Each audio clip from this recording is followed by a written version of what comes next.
Εδώ να πούμε ότι ο κύριος Μοιρέας έχει μια πρωτοποριακή μέθοδο που μπορεί να γίνει μια απεικόνιση του προσώπου του διάστατη, άμα το λέω σωστά.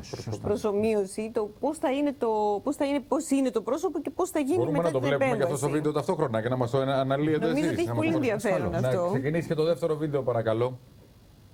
Οπότε εσείς να μας περιγράφετε. Ναι, να μας κάνετε την περιγραφή. Εδώ είμαστε. Εδώ έχει έρθει η ασθενής. Την έχουμε βάλει μπροστά στο σύστημα της προσομοίωσης. Το σύστημα είναι ένα αρκετά μεγάλο σύστημα με 6 κάμερες, με πολύ μεγάλη ανάλυση, αλλά αυτό που μας ενδιαφέρει είναι που βλέπουμε αυτή την εικόνα που βλέπετε και τώρα. Ναι.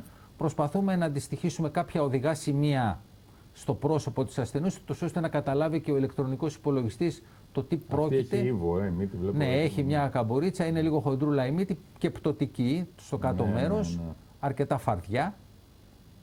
Αυτό δημιουργεί και λειτουργικά προβλήματα, έτσι. Αν ξεπερνάει ουσιαστικά την ορθογωνία προς τα κάτω, ασφαλώς. Και τώρα κάνετε την προσομοίωση εσείς. Εδώ έχουμε φτάσει στο επίπεδο, ναι, με τη συζήτηση της ασθενούς, αυτό που βλέπουμε, είμαστε στο τέλος, στην πράξη και βλέπουμε πώς ανεβοκατεβαίνει η μύτη με βάση τις αυτό θα είναι το τελικό. Αυτό δεν είναι το τελικό, διότι σε πρώτη φάση, με βάση αυτά που μας έχει πει η ασθενής, έχουμε εδώ...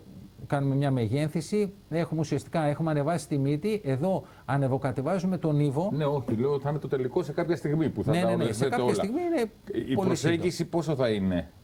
Είναι με πολύ μεγάλη ακρίβεια. Το γράφουμε βέβαια από κάτω ότι τα αποτελέσματα μπορεί να αλλάζουν λιγάκι, αλλά στην πράξη έχει δείξει ότι το αποτέλεσμα είναι καλύτερο από αυτό που βλέπουμε, γιατί είναι πολύ σκληρή η 3D φωτογραφία με τόσο πολύ έντονο φωτισμό. Ενώ στην πραγματικότητα είναι πολύ πιο γλυκιά η ασθενής. Έτσι.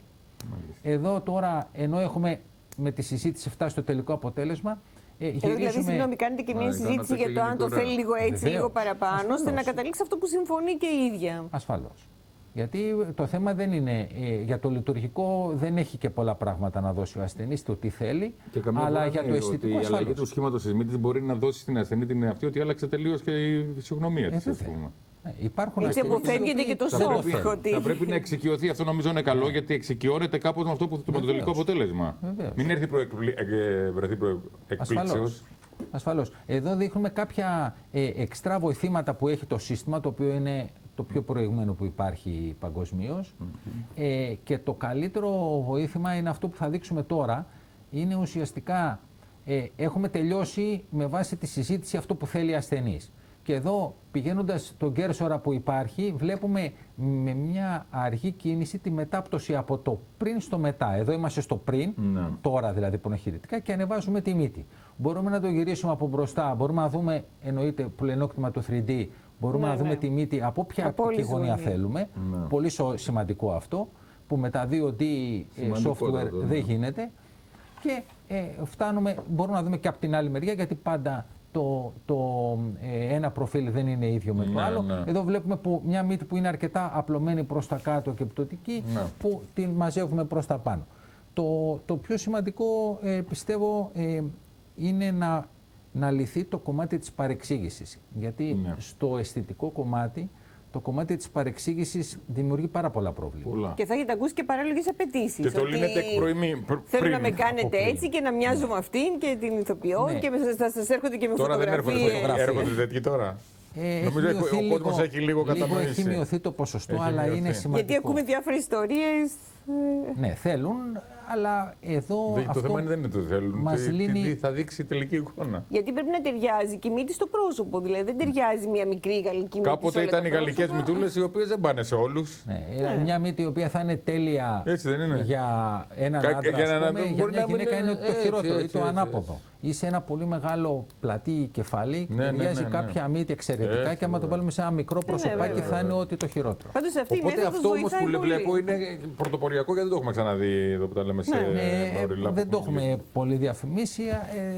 Το έχω αρκετά χρόνια. Ναι, αλλά βοηθάει πάρα πολύ αυτό όμως. Στη συνεννόηση που κάνετε με τους πελάτες. Και είναι απλό, δηλαδή απλώς στο ιατρείο σας κάθεται σε ένα χώρο ασθενής. Είναι ένας ειδικά διαμορφωμένος χώρος, είναι το σύστημα με τις 6 κάμερες. Ένα φλάσ είναι. Ανάβει μία και μετά από 2 περίπου λεπτά και έχει επεξεργαστεί ο υπολογιστής την εικόνα και πάντα στη συζήτηση δεν είναι αυτοματοποιημένο το σύστημα.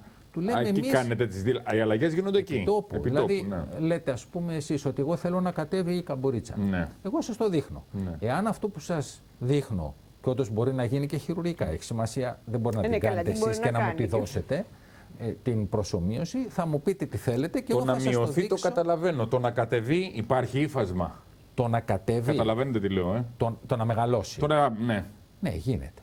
Υπάρχει, όσο πιο μικρή είναι η ηλικία του ασθενούς, υπάρχει ένα περιθώριο, μια ελαστικότητα, την οποία τη χρησιμοποιούμε και θέλουμε να αυξήσουμε και τον όγκο της μύτης, μπορούμε να το κάνουμε. Μάλιστα. Σε πολύ ακραίες περιπτώσεις, αλλά όχι στη μύτη. Η μύτη έχει μικρή επιφάνεια, οπότε μπορεί να τσιτώσει το δέρμα. Εκεί, ναι. Όταν ποιος κάνει πολύ μεγάλη επανορθωτική προσώπου και σε άλλο σημείο του σώματος. Έχουμε μουσχεύματα αναγκαστικά. Εκτός από το μόσχευμα που θα μπει από κάτω, ναι, ή και το δέρμα, υπάρχουν ειδικοί μηχανισμοί που χρησιμοποιούν πλαστική προσώπου ή γενικότερα, μάλιστα, πλαστική, που ξεχυλώνουν το δέρμα και μετά από κάποιους μήνες, μάλιστα, το δέρμα είναι έτοιμο να δεχτεί στην πραγματικότητα τις παρεμβάσεις που θα κάνουμε κατά από αυτό. Είναι ολόκληρη, βέβαια, διαδικασία, δεν είναι και απλά.